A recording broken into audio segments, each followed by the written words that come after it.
難做啊！遠足旅行我係專家，我教路啦。遠足旅行搭城巴、新巴就至方便啦。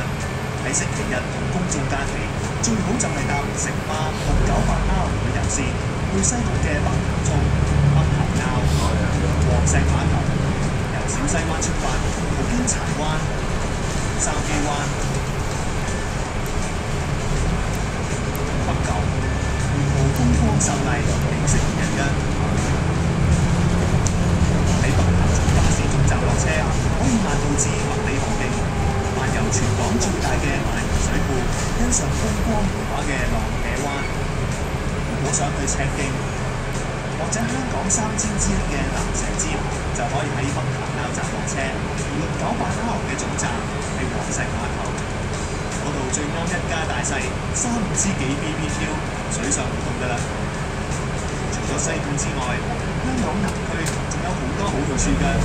想去大潭遠足，就可以搭由嘉湖灣開出嘅14號新巴，途經西灣河、鯉魚門公園等。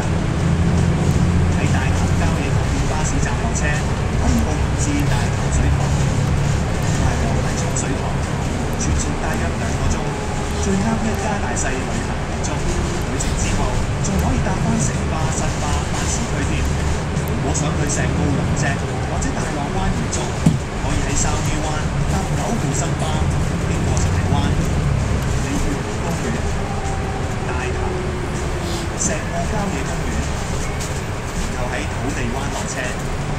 落車之後，沿住翠綠嘅山徑行上龍脊，打入景色宜人嘅石澳及海灘全景。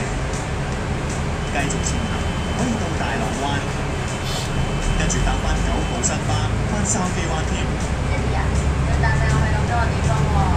遠足好時機，城巴新巴誠意奉